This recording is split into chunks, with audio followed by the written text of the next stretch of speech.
Dans cette vidéo, nous allons voir ensemble comment créer un sondage avec un outil qui est disponible dans les outils numériques de l'université.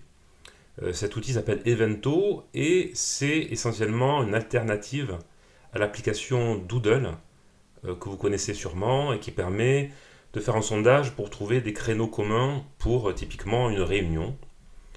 Vous êtes sur l'écran d'accueil de l'ENT et il y a un menu déroulant, outils numériques, dans lequel vous allez trouver Evento, c'est le nom de l'application en question. Sur le premier écran, on me demande de sélectionner l'établissement auquel je suis affilié. En l'occurrence, l'Université de Toulouse-Jean Jaurès, je viens de le sélectionner. Et je tombe sur un écran où il y a deux principales choses. À gauche, pour créer un nouveau sondage, et à droite, gérer mes éventos pour gérer des sondages que j'aurais déjà créés, notamment pour le clore ou pour le modifier. Je vais créer un nouveau sondage. Je saisis un nom pour le sondage en question, notre prochaine réunion. Je peux éventuellement éditer une description du sondage. Ici à droite, j'ai une série d'options qui sont désactivées par défaut, mais que je peux venir activer. Je crois que leur sens est assez explicite, vous pourrez l'explorer. J'appuie sur suivant pour passer à l'écran suivant.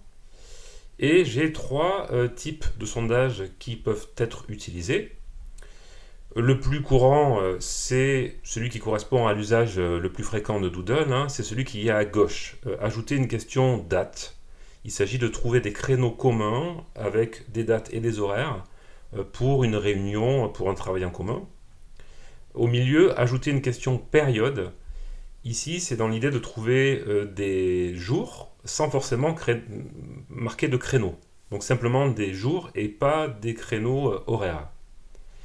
Et ici, à droite, il s'agit d'un sondage plus ouvert, en quelque sorte, un sondage texte, pour poser des questions avec une série d'items sur lesquels les participants et participantes doivent se positionner.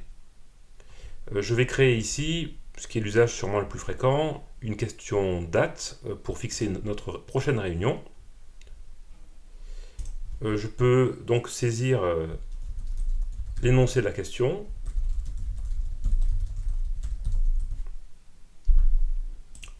Je peux choisir si les participants et participantes doivent faire un choix unique ou s'ils doivent saisir l'ensemble des créneaux sur lesquels ils sont disponibles. On peut aussi limiter les sélections d'une proposition s'il s'agit de créer par exemple des groupes de travail limités à 4 ou 5 participants. On peut limiter donc le nombre de réponses.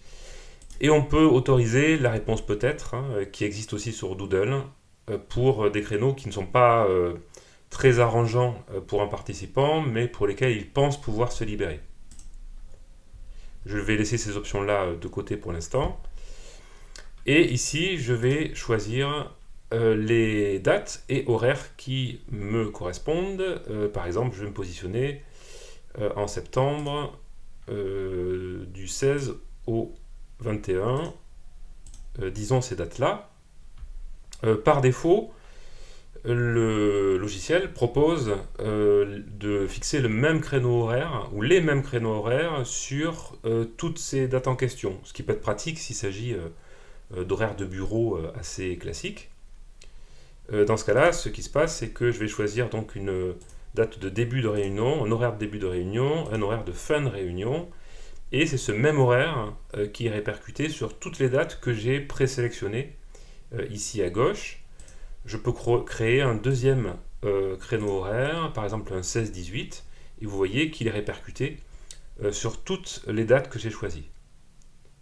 Mais de manière peut-être plus classique pour nous, je peux désélectionner ici, décocher l'option même horaire tous les jours pour pouvoir personnaliser ici chacun des créneaux horaires. Je peux évidemment en créer plusieurs sur la même journée.